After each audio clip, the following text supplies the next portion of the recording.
Okay, please turn off your video. Okay.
Good afternoon, everyone. I am so happy to welcome all of you to our very first My Book, My City, where we will be touring some of our favorite bookstores across the country and maybe across the world. This is the National Book Development Board's first program under the Philippine International Literary Festival for National Literature's Month. My name is Charisse Aquino Tugade, your new executive director for the National Book Development Board. So with NBDB, we've prepared a lot of exciting activities and programs for everyone this year, from author and author discussions to the first ever NBDB Book Club, a book nook where we will be building reading spaces in remote areas all across the country, and of course, bookshop tours. We've revamped the annual Philippine International Literary Festival so that for the first time ever since its inception, it will be a year-long celebration with you. So we all know these are tough times and it is difficult to connect, but we will do it virtually and collaborate with all of you. So really, PILF, or the Philippine International Literary Festival, is here to connect publishers, writers, artists, and creatives across the board. So for our very first My Book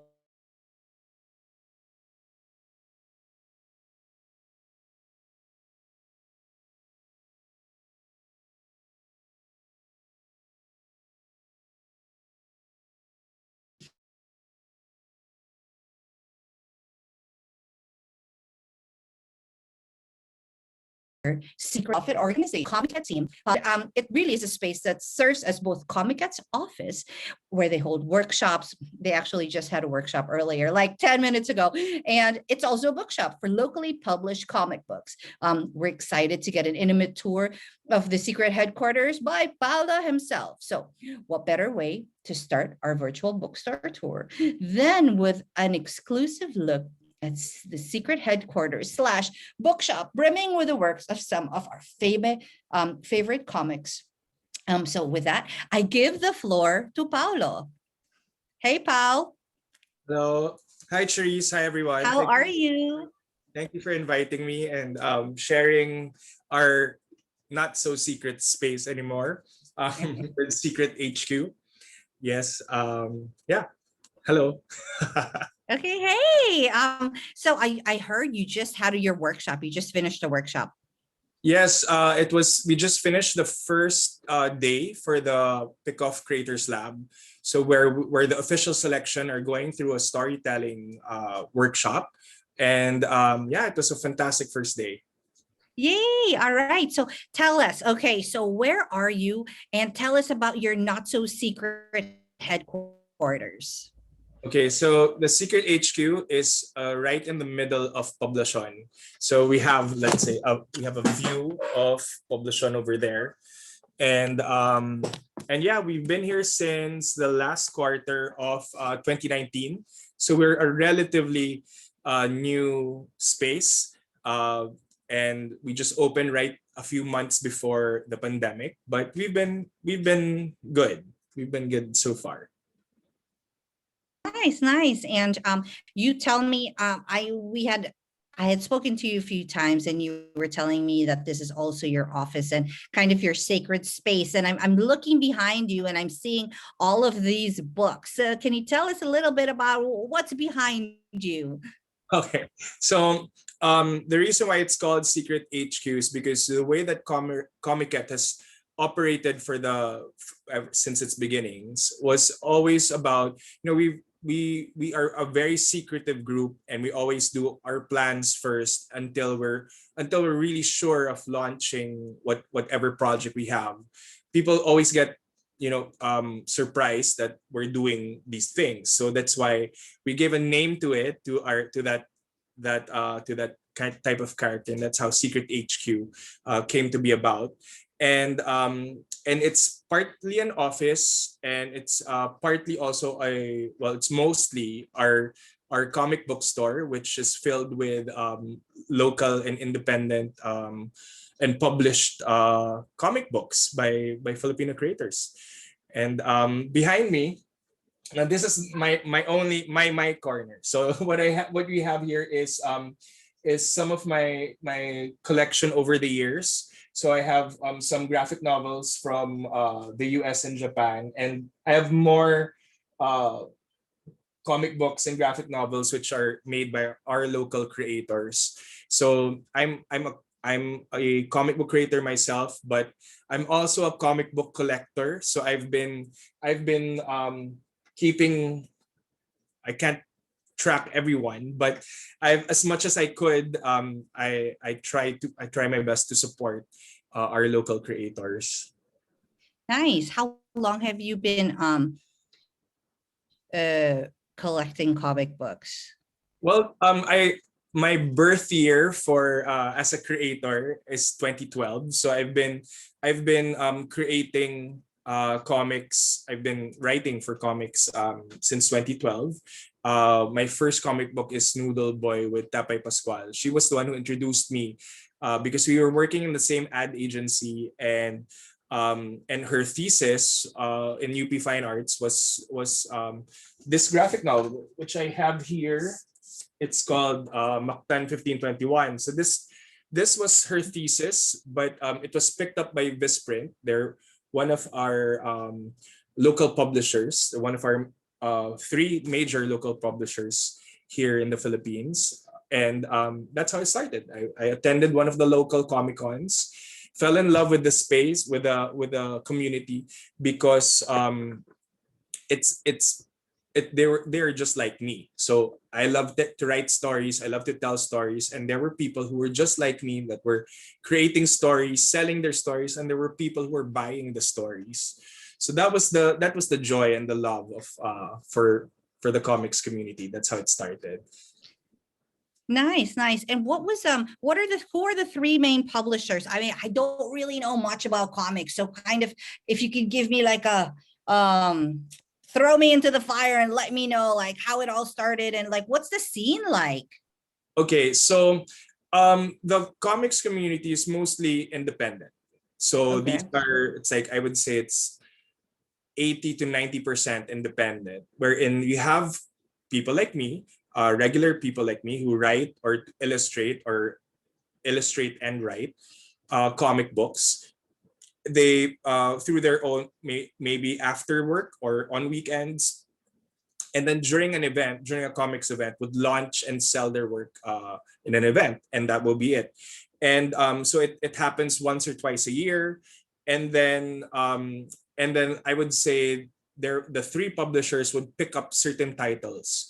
So Visprint is one of them, by Nida Ramirez, very very wonderful publisher, and she's the publisher who picked up Kiko Machine Comics, Shasha Zaturna, Trece, and they closed shop a year ago, and Nida put up her own, and it's called Avenida. So she's the one who continues. Avenida is the one who continues to publish Trece and Kiko Machine Comics and the Visprint titles. So that's one.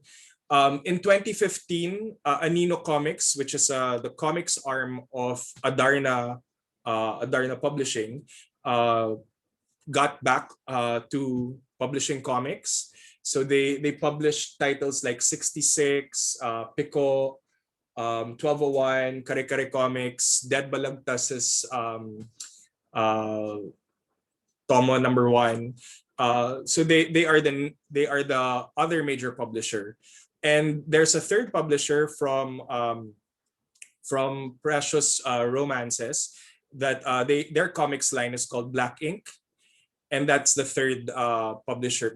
Well, we call it mainstream publishers because they aren't they're the ones that you'd find in the bookstores, and the rest of the 90% or the 80-90%, you'd only find them in events. That's why the reader base of comics is quite limited, but it's a loyal reader base that do support this, like copies like this. Like this is one of my prized possessions.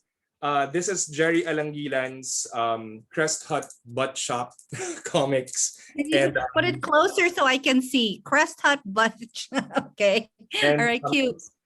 It's issue number 4, and I'm such a fan of Jerry that I even bought the other variant cover, which is red. Nice, nice. And yeah, and I guess so this is a lot of just the books, not the zines, because it's easier to put the books on shelf, and I would have a box which is boxes like this for the ones that are that are printed and staplered. So so that's that's my collection is here. And Oh, wow. yeah. And you were saying, oh, go ahead. Like would you like me to pull out some?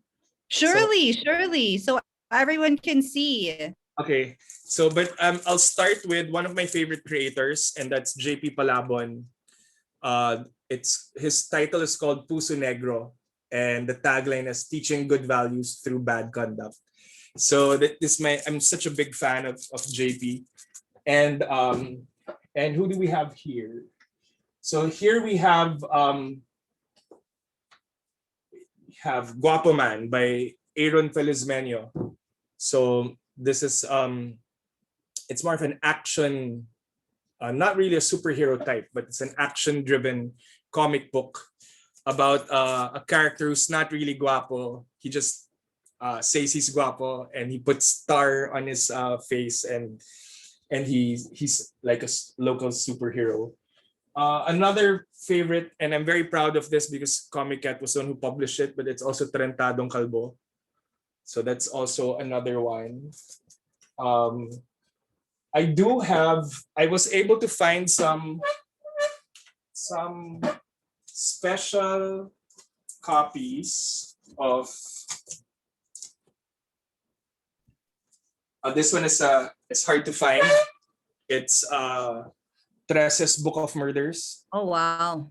So it's a collection of it's limited edition, and it's a collection that that they printed only once. And I was able to find the advantage of attending these events is that you might find some titles that you won't usually find in bookstores. Like Rod Espinosa is one of our more successful creators who got published in the US. This is published by Antarctic Press, and it's an Eisner nominee, The Courageous Princess. Wow, So that's amazing. he was able to bring home from the States. So that's one. I was able to find old issues of the mythology class by Arnold Are. So that's And also usually for these, and also for these comics, like with a print run, would there be a second and third print run, or once you do a print run, like it's pretty rare to do another one? Like, how is it kind of with like the Courageous Princess and with Jesse? Did they have succeeding print runs later on? the ones that get picked up by a publisher, sometimes they do reprint. Like Arnold Ares mythology class has had several print runs after. We have Elmer by Jerry Alangilan that do have reprints of that. So this is I think this is still available in our store, but it's the last few copies. Rodsky Patotsky, also by Jerry and by Arnold. This one is already sold out.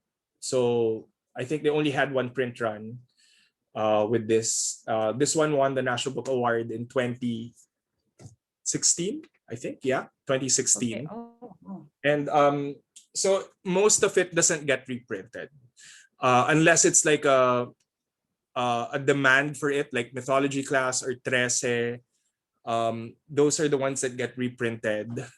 In fact, Avenida just reprinted the volume 1 again just last month.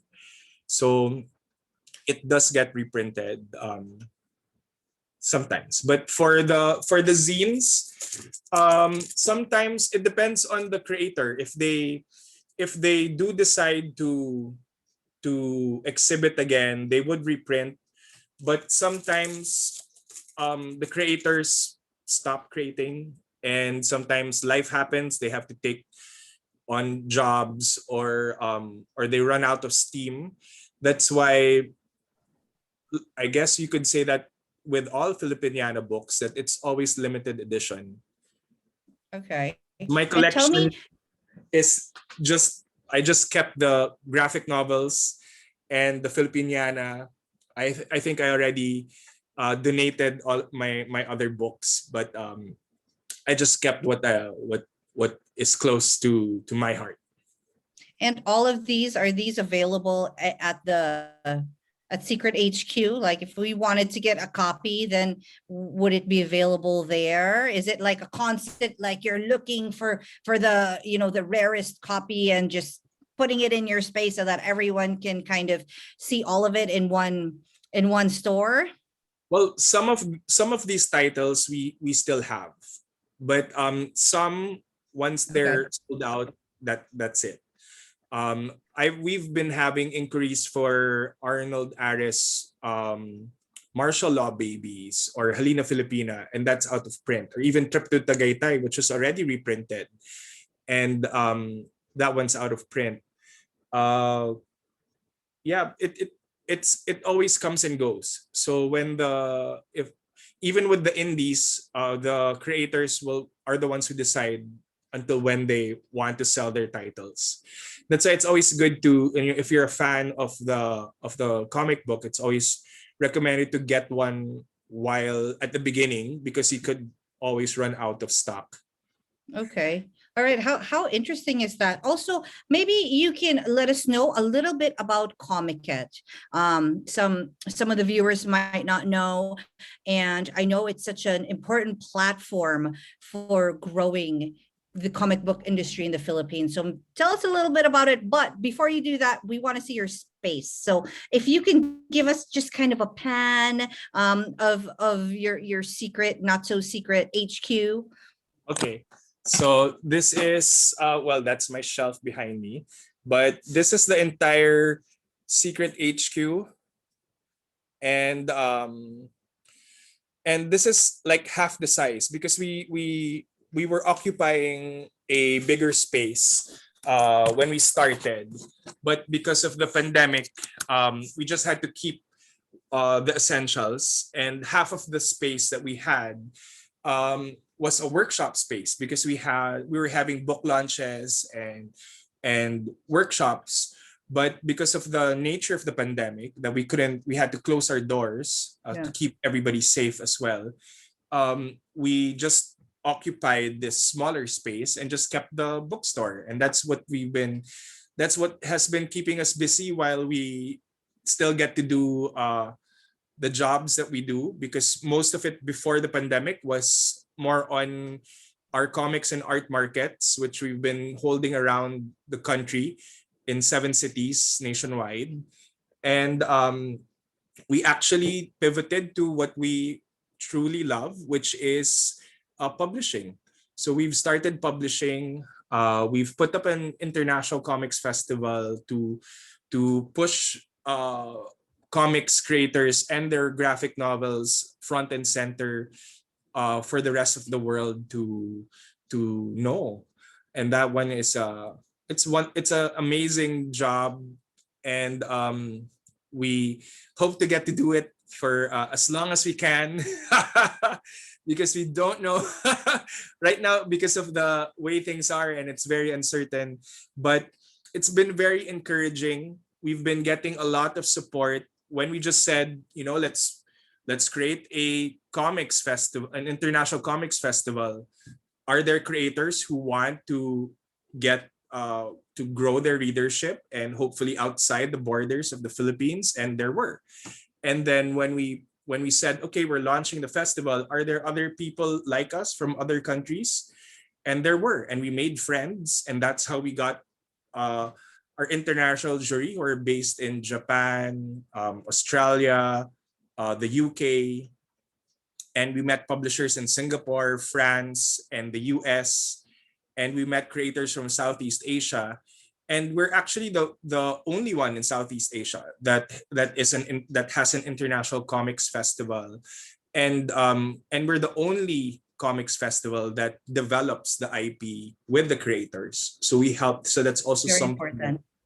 Yeah, because once you go outside the border, it's a very different mindset. When you create for yourself or for what you love, right? When you create for what you love and supported by a community that loves you, it's very different when you are out in bookstores or out in the Manila International Book Fair or out in a different country, right? So it's a shift in mindset, or it's a shift in consciousness that's why we always ask the question, what lesson do you want to share to the world?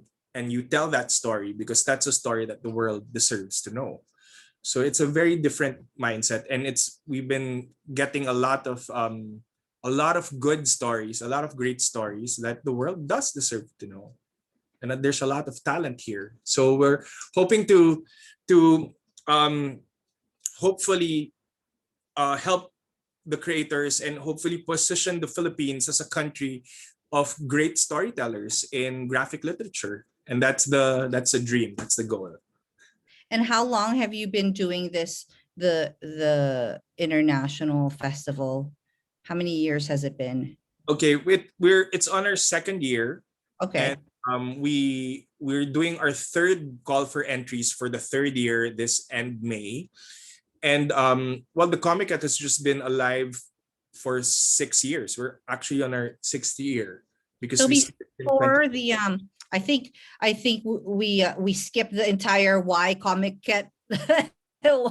How did Komiket start and just moved on to the next? But tell us, how did it start and what was Komiket doing and how did that grow before the whole international festival started? Like, what were you doing and was it difficult? And how much help did you get? And you told me something about you printed 2,000 copies of a comic book for free and gave it to all your visitors. That's crazy. So tell us about that. So I think you could say that it's either we're brave or brave and stupid, but but No, brave, I'm brave. but Forward. and but it worked. But okay, so let's start from the very beginning. I shared my love for I found Comic Con, and Tepay introduced me to Comic Con, and it was a happy place. It was where you could just tell your story, be yourself, and tell your story that you love, and there were people buying your stories, and I came from advertising and film, and it's a hard nut to crack, like especially for film and independent film.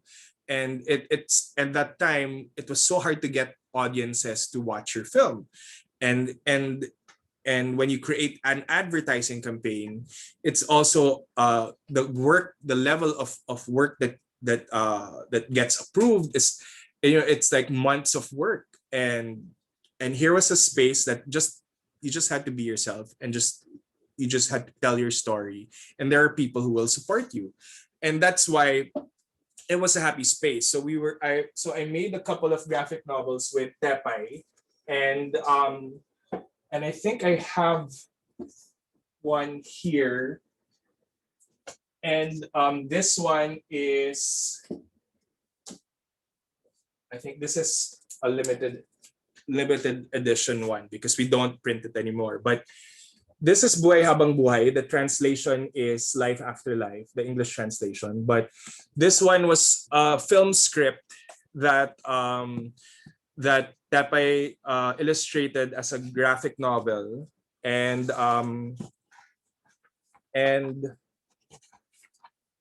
yeah, and I'm sorry, can you see it? And this was actually a film that I directed for the Cine Filipino Film Festival back in 2016. So this one made it into a film. And so I was in the advertising agency with Tapay, and we were doing the Comic Con since 2012, and she was doing it even far way before I came in.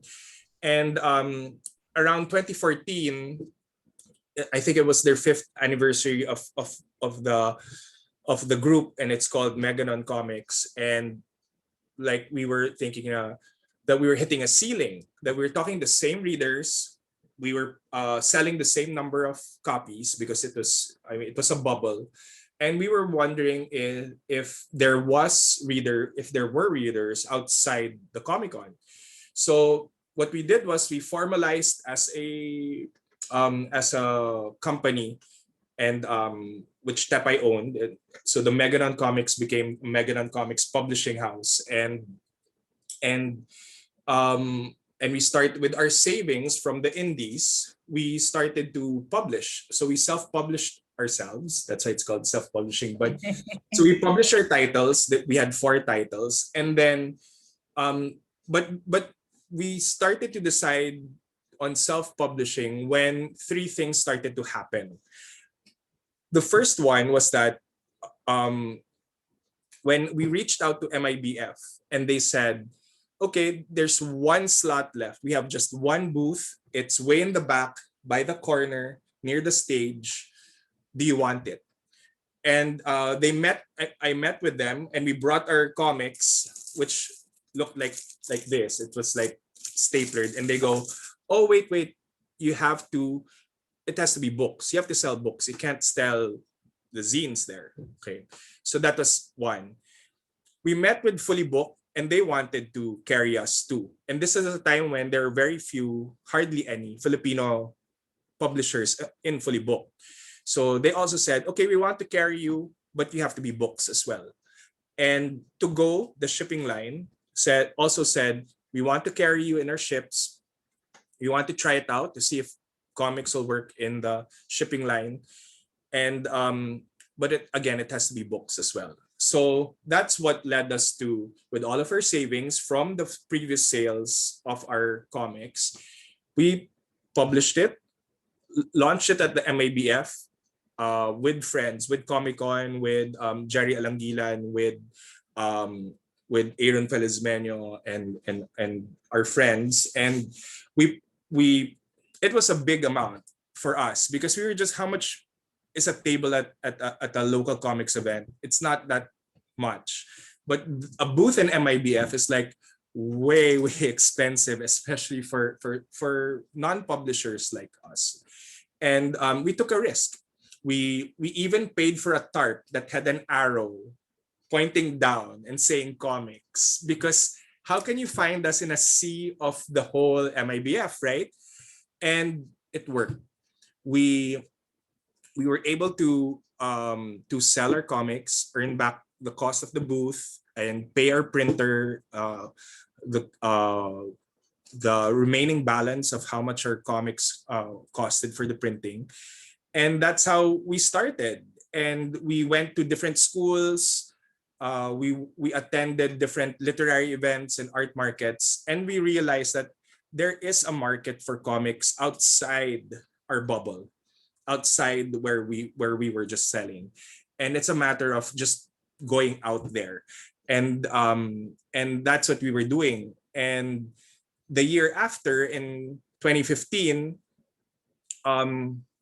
there was no summer Comic Con during that time. And one of the organizers of Comic Con went to me and said, if I was interested in putting up a event to cover for that space, for that absence. And And I said, sure, but I don't want to just do a Band-Aid event. I want to do something that, you know, is really legitimate, and it's really meant to help grow, because of what we knew, that there are readers, they just didn't know where we were. So that's why we put up the Komiket, because we knew that there was a growing demand for art markets. So that's why it's comics art market. That's why it's Komiket. And because we also wanted it to be an entry point, that we wanted to open it up to other artists and writers and illustrators, so that we would all learn from each other and cross-pollinate art styles, stories, marketing strategies, sales strategies. And we chose a venue along EDSA because we wanted it to be accessible and affordable. So that was the two factors that we had to consider. And we chose centrist elements, which is by the Quezon Avenue station of MRT. I don't think Grab and Uber at that time was popular yet. I don't think there was Grab in 2015, but so that's why it was important we were in EDSA. And we just grew from there. We started out with 40 tables. That's around 100, 120 creators, and 1,000 to 1,500 people attended. And we grew rapidly from there. In just 6 years, we organized 25 comics and art markets in 7 cities. That's Cavite, Taguig, Makati, Cebu. Mandaluyong was our last Komiket in SM Mega Mall. And that event, we had 9,000 attendees, support over 839 creators and illustrators and artists. So it was fantastic. Wow. Wow. That is amazing. So how is all of that with COVID? I mean, COVID was such an unexpected, crazy interruption. And where is everyone at now? Where are those 800 collaborators, and what are they doing, and how is everyone surviving and trying to just, get their stories across at this time? Okay. When COVID hit, of course, it hit the events, and that was our main source of revenue. And we were planning, because as we were growing, we could do more. Every time that we grew, we could do more, and we could help the creators more and provide more opportunities and more projects. And that's why when we were already strategizing about the Pickoff, we were there. The 3 things that were happening was that first, expanding to Mega Mall, because that was a big risk for us. Mega Mall was charging for a lot of things that other venues don't. And pikit mata na lang kami, and we just thought mas maraming matutulungan. So sige, let's try it. And we're just very grateful and blessed that we were able to pull through, and it was a very successful event right before COVID. I mean, right before the lockdown happened, because our event was in Feb 8 and 9, and in Feb 7, Singapore already declared an orange alert. So it was already there. So during that event, I was up front in the center of the entrance, holding alcohol and spraying everyone that was coming in, just to make sure that well, you can't make sure, but at least you can contribute to making everybody safer than just ignoring the whole concern. And gladly and thankfully nobody got sick. But it was right during that time. So that was the first thing that was happening. We were expanding to help more creators. And then with our savings, we were going to invest it in publishing, and that's the Pickoff event, where we were planning to publish 10 titles a year. And if you would do the math, and that's 2,000 copies times 10 titles, that's 20,000 books. Where are we going to put all of those books? And that's why we had to have our own space. And that's where Secret HQ came about. And because Komiket, everything that we do has to be self-sustaining, or at least sustainable if we wanted to keep on doing it. So that's why we filled in the need for, because the comic books are not available in bookstores. That's why we put up our own comic book store, and that's and workshop space. So that's where the Secret HQ came to be about. So it's all of these three things: the expansion, the publishing, and the and we were able to hire one full-time employee finally. But so it's not anymore me answering to the event registration, because that used to be me. I was the one who was answering all of the emails, and now it's Rome, so I had to pass the baton to Rome. But when COVID happened, of course, the only thing that we could do, we had to expand to our online shop. So we're available in Shopee, Lazada, and we're also available. I mean, you could message us on Facebook and Instagram, and you could order there. So that one has been what keeping us afloat. And during the beginning of the lockdown, we were giving out we were posting free comics for reading. We were holding free workshops to help everybody, calm down, or at least not worry too much about it at the beginning. And when the ECQ lifted a little, we were able to get our bearings, and we pivoted the Pickoff to an online festival. And that was actually good because the people who didn't know us, because nobody knew about us. I mean, we were relatively new. No, we were new, a new festival. So the guests from the US, UK, Japan, Australia, France, Thailand, Southeast Asia, they were able to, check us out, that it's a legit event, that it was that there is a market in the Philippines, that there are comics creators in the Philippines. So we're able to establish the relationship and hopefully start building on it. And when it's safer to hold events again, that's the time they would come, because at least they can plan it out. And for the creators, it affected the creators in different ways. For some creators, they were able to focus on their work and finish the work. For some creators, they had to focus on earning a living because things have changed, and they had to prioritize their livelihood. Some creators, or most of the creators, work in other creative industries, like advertising, animation, and a lot of them are freelance workers who get work locally and abroad. So that's why they aren't as affected last year, but this year might be a different story. But we've been able to tide it over. And for Komiket, we were able to expand also, since there was no event. So we were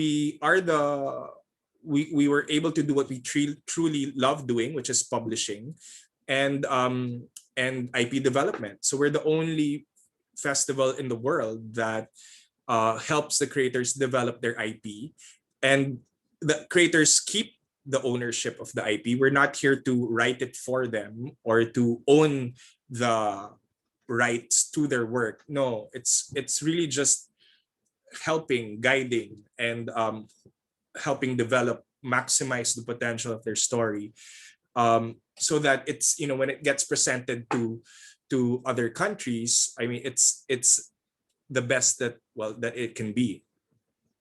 Super important. So now I think we would like the tour, the grand tour of your space. Okay. Because there, marami palang, like, there's just so much to kind of the comic book industry, and kind of just specifically with our industry in the Philippines, right? So I think, we need to have another conversation, Yeah. right? And talk about that. But we want to see your space, and we kind of just want to show everyone what's in there. So maybe, if people are interested in purchasing or collaborating with you, then okay. So let's start because Okay. the turnaround is just, or the walkthrough is just like a quick turnaround. But Okay. but this so we start here. So this is well, our first stop.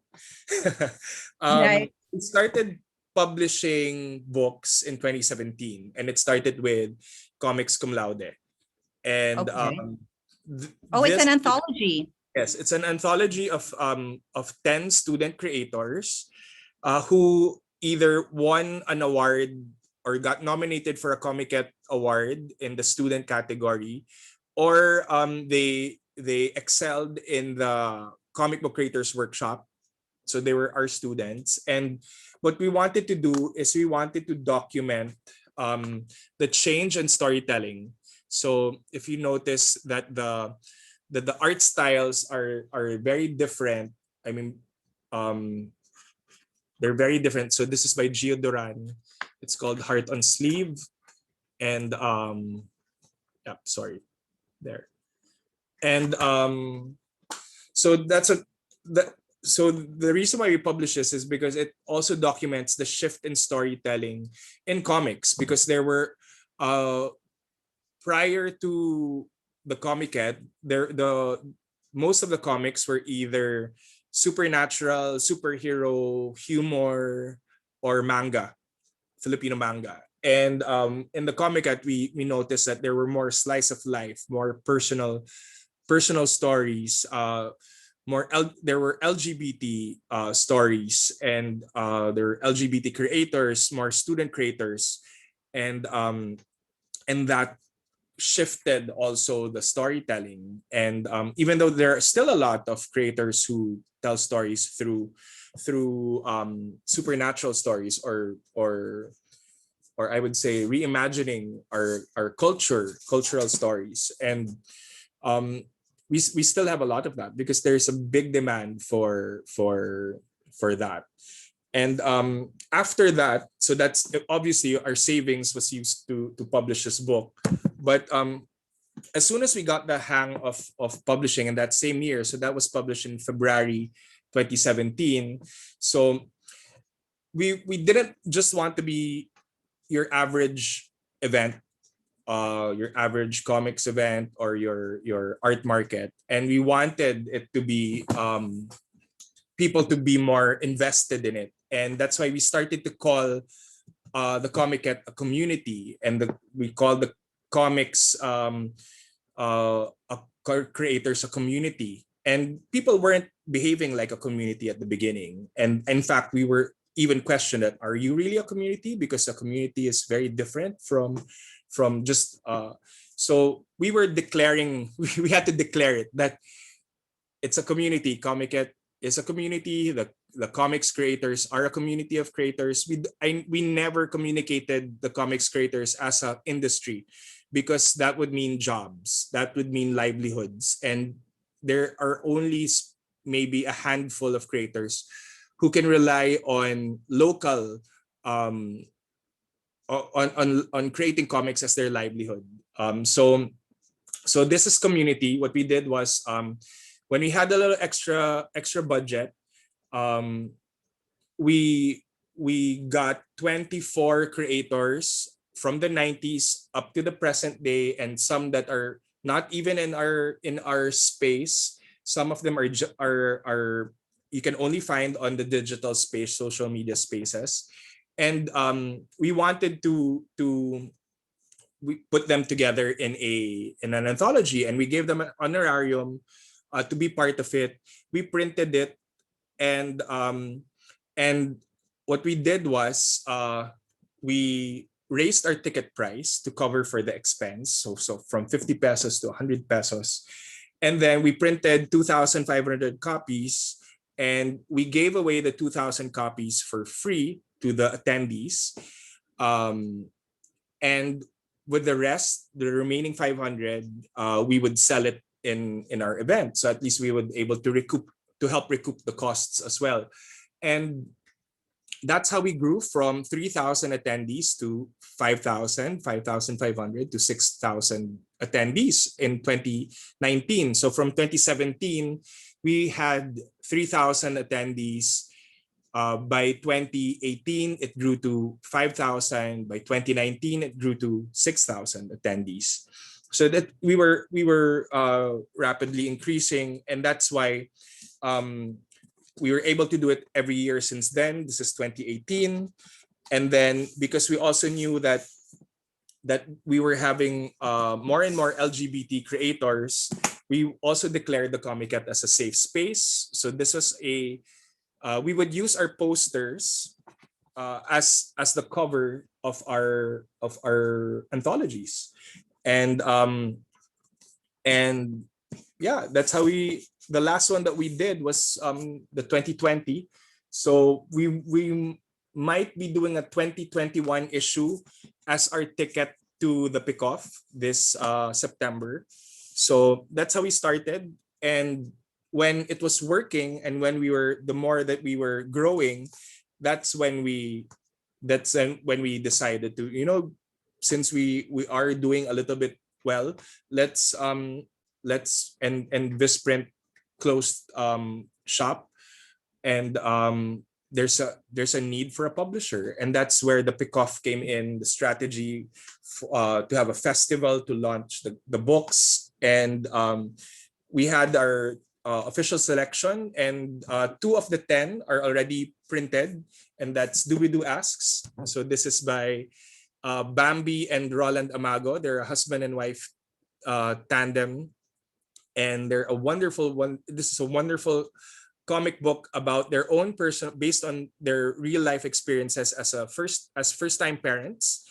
And when they discover that their only child was diagnosed with high functioning autism. So these are the stories we like to publish. It's very purpose driven, and it's has varying genres. And this one's Little Wolf, and this one is created by Kat Sakdalan.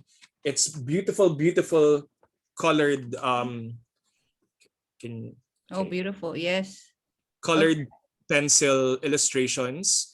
And what I love about this is that it also shows that Filipino creators aren't limited to Filipino experiences. And that to me shows how powerful and how talented our creators can be, or our creators are. And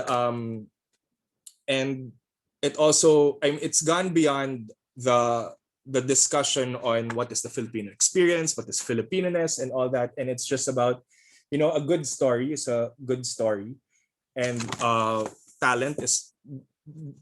great talent is undeniable. And yeah, we're very proud of our first 2 books, and we will be publishing 3 more by the end of the second quarter, and hopefully the rest of the 10 by the end of the year, because we did launch our second batch, and that was the workshop earlier of the Pickoff. And how is the stories from this batch, just based on kind of the experiences from the last year? Is it changing again? And kind of what are people, where is everyone at? Like, where is their headspace at? Okay, so and this is virtual, right? This is a virtual kind of workshop that you do? Okay. Yes. So it's very interesting, because in our first batch, everybody was different. They had different personalities. The stories were diverse. We only had 1 comic book that was in the superhero genre, and that's called Third World Power. And we also had some titles that were for young adults as well. So it was, we were seeing the range, and each of the creators had different personalities as well. So it was really a learning lesson for us as the festival directors and as the editors and the publisher of the work, because this is their story. And we're just here with the privilege to publish them. So how could we help them the most? And there were some creators who are already dead set on this is how it's gonna be. This is what, and there are others who really appreciated the feedback. Um, and we've seen the stories grow from what was initially proposed to what was actually manifesting and until its completed form. So it was a lot of learning and a lot of appreciation in terms of understanding and just being a part of the creator's journey. So the learning from that was the value of the development. And that's why with our second batch and all of the batches after, they will be going through a creators lab, which consists of a 4-day comic book creators workshop. That it's an advanced storytelling workshop to help the creators and to guide them in developing their work. And then after that, after the 4 days, there will be monthly developmental meetings to check the progress. Because a lot of the time, since you create, you're alone isolated in your room or just in front of your laptop or your tablet. And sometimes you need somebody to talk to. And sometimes, to a second opinion as that involves a lot of trust, is needed. And that's one thing that we can offer that makes us different from just being a publisher, I guess. I really like how there's this mentorship kind of relationship, and you're not there. It's not just about kind of, okay, crank this out, we need it in like 2 months and we need to publish it. It's really about kind of, not really holding hands, but like just collaborating together and creating something that is just beautiful and worthwhile, and something that is just like truly amazing for both the creator and for you and for the public as well. So we have a couple questions here, and people are asking, what is your regional distribution? Is this just in Secret HQ? Where can I buy Little Wolf? If I am in Mindanao, in Zamboanga City, where can I buy this? The beauty about okay, the not the beauty but what the pandemic did is that it forced us to adapt. It forced us to change, and we're now available in Shopee and Lazada. You just have to find us and search for Komiket or Komiket Inc. And we're available in Shopee and Lazada. It delivers to all parts of the Philippines, so that's one advantage. If you want specialized service, like, you can message us on our Facebook pages. It's Secret HQ. Our logo is red. Or to be sure, you could message us at Komiket PH on Facebook. And a menu of all of our titles are there, and you could just click and choose. And then we accept payments through bank transfers, and we have GCash. So it's now easier. I mean, it's now easier for anybody in the Philippines to get a copy now. And even we do get orders from outside the Philippines. However, the price of the delivery is more expensive than the books. So we're still trying to figure that out, because I was mentioning a while ago that we made friends in different countries, and they were asking how we could get the books there and how we could get their books here. And that's where we're at a stalemate, because it's expensive. It's expensive to fly things out or to ship things out. And we're still figuring that out. It might be cheaper to fly with the books over there. And it's free trip for you, right? but that's still an expense that we are still trying to figure out because yeah, we're just taking it one day at a time, 1 month at a time, and hopefully the pandemic will be over soon, hopefully. And then hopefully we'll make it to the end of the pandemic. I think we will. So and yeah, because once these copies are done, are sold, some of these we only have the last two pieces. Oh, Last wow. Yeah. So we have a lot of copies of our books, and that's the community, comics cum laude, um, the community, Little Wolf, and Doobie Doo asks. But some of them, do I continue the tour?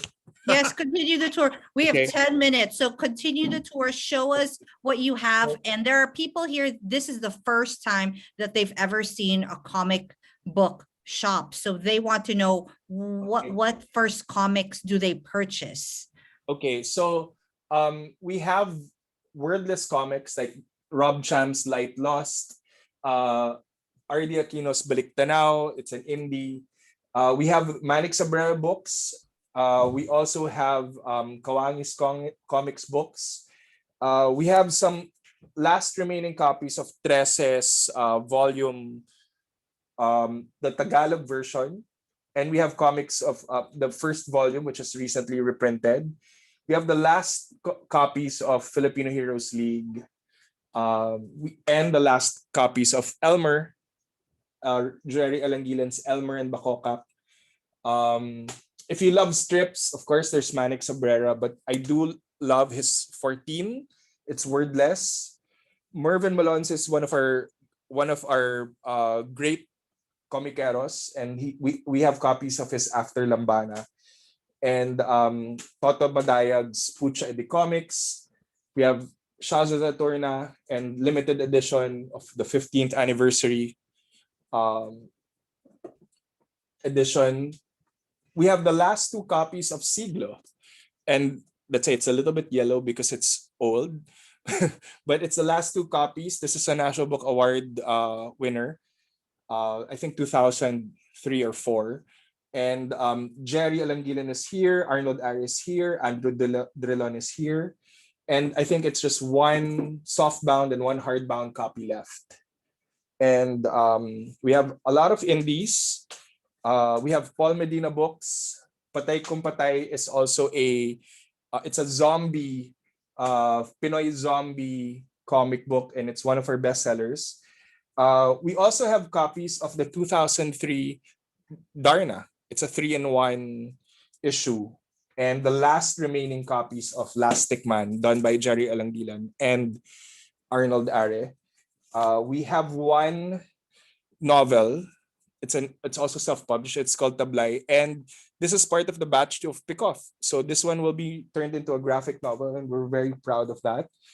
If you are a Culture Crash, if you're familiar with Culture Crash, we have Kubori Kikiam. And this is comic strips using seafood, street food. And sorry, am I? No, it's great. Okay, so we have a lot of indies, and we have the Arnold Ares mythology class and the one after, which is the sequel. So that is Children of Bathala. So yeah, we have Darahug as well. So it's and Tikbalang. So this is also one of the best sellers. And some hard to find ones, which is The Courageous Princess. So this is published by Dark Horse Comics. These are owned by Rod Espinosa himself, and these are his last few copies. It's hardbound. And a coffee table book. I think this is our most expensive book in the store. It's 1,500. It's a hardbound coffee table book on the first 100 years of comics and cartoons by John Lent. Yeah, I think that's it. The 30, Wow. the Baboy 32, the latest one. One of our pride and joy is also Sagala, because she started out in our second batch of the workshop, the Comic Book Creators Workshop. And now she's a finalist at the first batch of Pickoff. Isn't that So- wonderful that you see all of kind of the people that go through your workshops just thriving and creating something really awesome. Yeah, and you know the one thing that is amazing also is the fact that when you so I'm here by Lion Shelf. It's our free browsing shelf, Okay. but yeah. So what we noticed is that you start with the comic book that you like, the art style, the genre, and then the concept. And we noticed that there are a lot of returning readers who try out the other books, and that's one of what we're very proud of, because with our community, it's just that you just need to try one, because it's always that invisible barrier that is it good, is it worth my money. You just need to try one, and you will not be disappointed, and you'll after you try one, you will want to try another. And that's why we have a lot of returning readers. And hopefully, in our main goal right now is to grow the readership of comics, because that's always been the pain point of a lot of creators, is that they're not enough readers.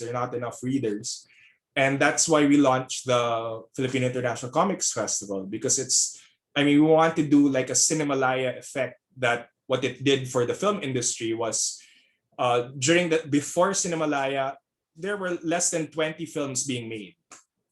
And the Cinemalaya Foundation put the production into the hands of the filmmakers. They made the films that they love to tell, and got launched in the festival, made it to international film festivals, got validated, and then grew the viewership here. And that's what we want to do. We want to publish graphic novels that are trying to aim for the world, and hopefully make it to the other ends of the earth, and then get validated, and come back here, and earn the trust of the Filipino readers. Because I do believe that the Filipino readers are Filipino who buy books and who read books, um, and who just read foreign books.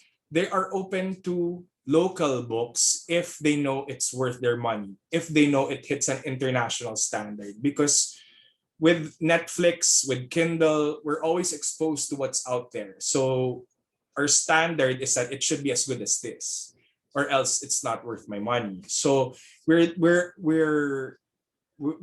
know that, we realize that. Let's say we're hoping to elevate and we know that we hit we know we're good enough. It's just a matter of marketing it right, and getting validated, or getting the approval or the validation from more people, to help encourage the readership of local comics and graphic novels.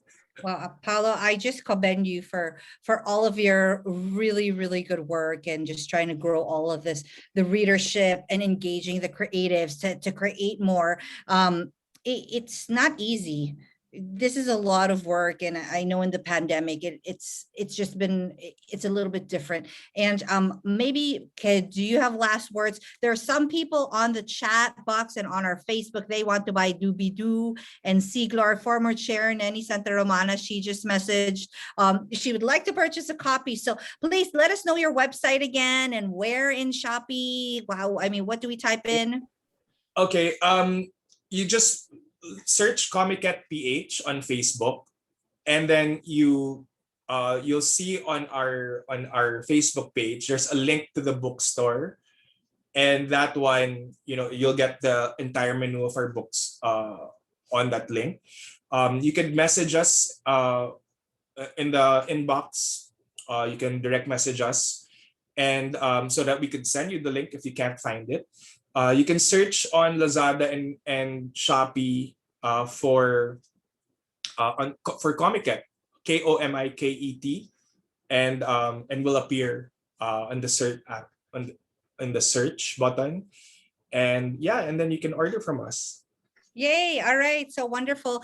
Thank you all for joining us for this hour for our very first My Book, My City with Paolo Herras. We're still seeing him next week. We have another program called Grit and Grime. So this is an author and author program with Paolo Herras and Ivan Mandy, who did the Art Deco book. So we hope to see all of you again very soon. If you have questions, you can message the National Book Development Board directly. You can also add us on IG and on Facebook. So we are also trying to grow our followers, and please follow Paula, and we hope we can collaborate with all of you. Also, lastly, before we end the program, please, if you are on the Zoom room or on Facebook, we want to know how we did, right? If you had fun during this conversation, right? This last hour. So that's all going to be on Facebook. The link to the evaluation is on Facebook and on Zoom. And again, thank you very much. And thank you, Paolo, again for joining us today. Thank you. So if you please support us on like us on Facebook, and if you do want to learn how to create comics or tell your stories through comics, we have the 7th Comic Book Creators Workshop this August 14, 15, 21, 22. You just message us and to register for the workshop. And please do attend and support the Philippine International Comics Festival this September 2021. We are supported by the National Book Development Board.